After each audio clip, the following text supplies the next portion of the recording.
یعنی شہرت کی خواہش، عزت کی خواہش۔ لوگ میری تعریف کریں، میں لوگوں میں جانا پہچانا جاؤں، لوگ میرا ذکر کریں، جگہ جگہ لوگوں کو پتہ چلے کہ فلاں صاحب ہوتے ہیں۔ حالانکہ حضرت مولا علی شیر خدا کرم اللہ تعالی وجہہ الکریم ارشاد فرماتے ہیں، اسے مبارک ہو جسے تھوڑے لوگ جانتے ہیں۔ وہ شخص باعث مبارکباد ہے جس کی زیادہ شہرت نہیں ہے۔ وہ تو تنہائی میں بیٹھ کے آرام سے اپنے رب کریم کو یاد کر لے گا۔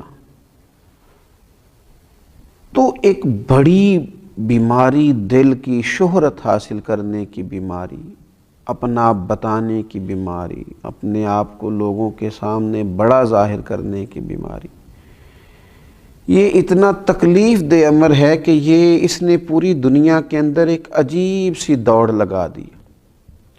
جس کو اللہ تبارک و تعالیٰ نے کچھ علم دیا، وہ بھی چاہتا ہے کہ اب میری شہرت ہو جائے، الا ماشاءاللہ۔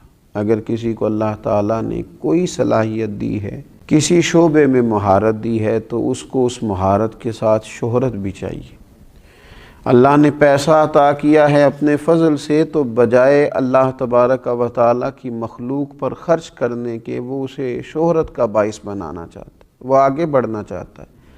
اور ہمارے زمانے میں تو ہم نے یہ دیکھا ہے کہ نیکی کا کام کرنے کے شوقین لوگ، ویلفیئر کا کام کرنا ہے، اللہ کے بندوں کی خدمت کرنی ہے، لیکن اس کے ساتھ ساتھ انہیں شہرت کی بھی ضرورت ہے۔ نبی اکرم صلی اللہ تعالیٰ علیہ وسلم سے پوچھا گیا تھا کہ یا رسول اللہ صلی اللہ تعالیٰ علیہ وسلم، ایک شخص اللہ کے راستے میں جہاد کرتا ہے،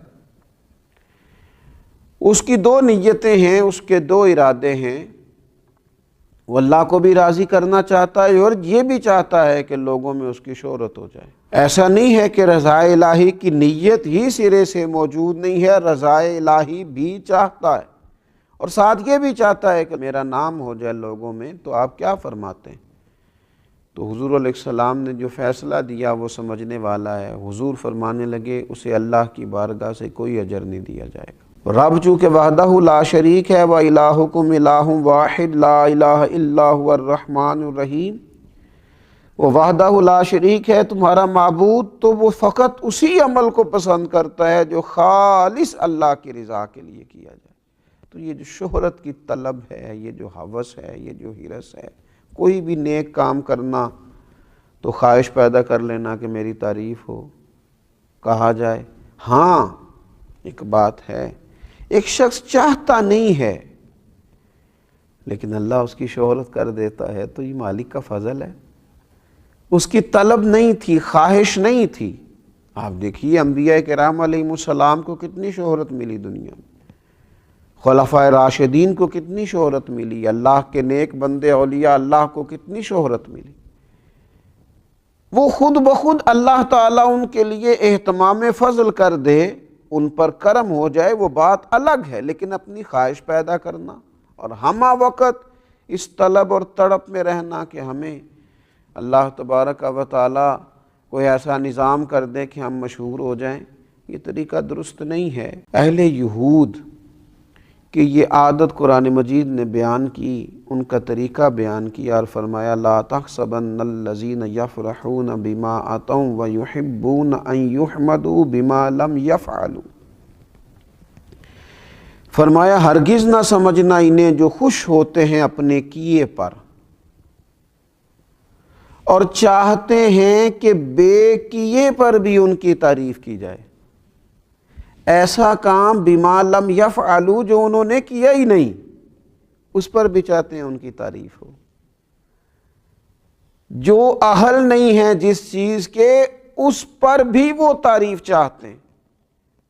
جو ہنر، جو فن، جو خوبی ان کے پاس موجود ہی نہیں ہے، ان یحمدوا بما لم یفعلوا، اس پر بھی تعریف مانگتے ہیں جو کام انہوں نے کیا نہیں ہے۔ آپ دیکھیے نا، یہ ہمارے ملک میں آپ کبھی نظر دوڑا کے دیکھیں تو ڈھیر سارے لوگ ایسے ہیں جو بہت سارا کریڈٹ اپنے کھاتے میں ڈالنا چاہتے ہیں، حالانکہ وہ کام انہوں نے کیا ہی نہیں۔ پیسہ قوم کا لگ گیا، محنت کسی نے کی، اور تختی لگانے کی باری آئی تو ہر شخص اپنا کریڈٹ لینا چاہتا ہے۔ وہ کہتا ہے اس کو میرے کھاتے میں ڈال دو۔ اہل یہود کا طریقہ بتایا اللہ تعالیٰ نے، اللہ مسلمانوں کو اس سے محفوظ فرمائے۔ فرمایا کہ وہ جو نہیں کیا بے کیے پر بھی تعریف کرنا چاہتے ہیں، فرمایا ایسوں کو ہرگز عذاب سے دور نہ رکھا جائے گا، ایسوں کو ہرگز عذاب سے دور نہ جاننا، وَلَهُمْ عَذَابٌ أَلِيمٌ، ان کے لیے دردناک عذاب ہے۔ یہ عذاب کے مستحق ہیں اللہ کی بارگاہ میں۔ میرے نبی اکرم صلی اللہ تعالیٰ علیہ وسلم نے فرمایا انسان کے لیے برا ہونے کے لیے اتنا ہی کافی ہے کہ لوگ اس کے دین یا دنیا کے معاملے میں اس کی طرف انگلیوں سے اشارہ کریں، یعنی اس کی تعریف کریں، البتہ جسے اللہ محفوظ رکھے۔ فرمایا یہ تو برا ہونے کی علامت ہے کہ لوگ تیری تعریفیں کرتے پھریں، وہ جو تو چاہتا تھا، اگر تو چاہتا تھا، اس کی شرح میں شارحین نے لکھا اگر تو چاہتا تھا میری تعریف ہو تو پھر یہ تیرے برا ہونے کی علامت ہو گئی تیری تعریف۔ اور ایک حدیث پاک میں فرمایا کہ نبی پاک صلی اللہ تعالیٰ علیہ وسلم نے کہ کچھ لوگ اپنے اعمال لے کے قیامت کے دن اللہ کی بارگاہ میں حاضر ہوں گے تو رب فرمائے گا ان سے جا کے اجر لو جن کو دکھانے کے لیے کرتے تھے، میرے پاس تو تمہارے اس عمل کا اجر موجود ہے جو تم نے میرے لیے کیا تھا، جاؤ جا کے ان سے اجر لو۔ حضرت مولا علی شیر خدا رضی اللہ تعالیٰ عنہ فرماتے ہیں خرچ کرو لیکن شہرت نہ چاہو، اپنی شخصیت کو اس طرح بلند نہ کرو کہ تمہارا ذکر کیا جائے اور لوگ جانیں، بلکہ اپنے آپ کو چھپا کے رکھو۔ اسی کسے دے کچھ بھی نہ لگ دے، نہ کوئی ساڈا دردی، اپنے آپ کو چھپا کے رکھو، خاموشی اختیار کرو، اس طرح کہ تم محفوظ رہو گے، نیک لوگ تم سے خوش ہو جائیں گے اور بدکار تم سے ناخوش ہو جائیں گے۔ فرمایا یہ کام کرو، ان کو اپنی زندگی کے اندر طے کرو۔ ایک بزرگ گزرے ہیں حضرت ابو الحسن محمد بن اسلم توسی رحمۃ اللہ تعالی علیہ، حضرت ابو عبداللہ رحمۃ اللہ علیہ فرماتے ہیں کہ میں ان کے ساتھ 20 سال تک رہا ہوں،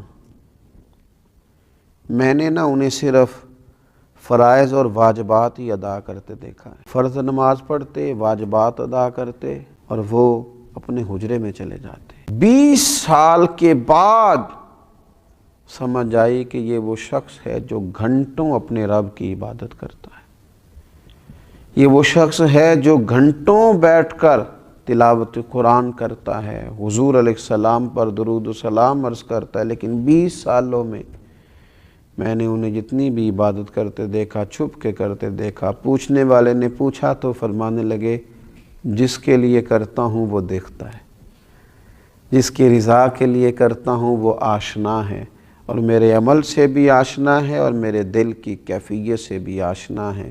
یہ جو شہرت کی خواہش ہے، آپ یقین کریں جب آدمی مشہور ہو جاتا ہے تو وہ تو بہت سارے ایسے کام بھی نہیں کر پاتا جو اسے کرنے چاہیے، بہت سارے ایسے رشتے جہاں اس کا وقت دینا بڑا ضروری ہوتا ہے وہ دے نہیں پاتا۔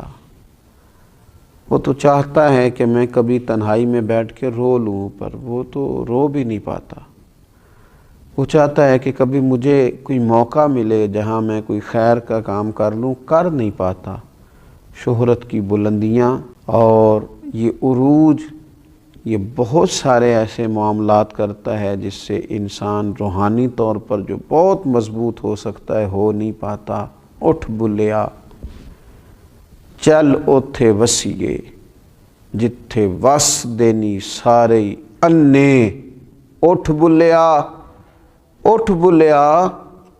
چل اوتھے وسیے جتھے وس دینی سارے انے، نہ کوئی ساڈی ذات پچھانے نہ کوئی سانو منے۔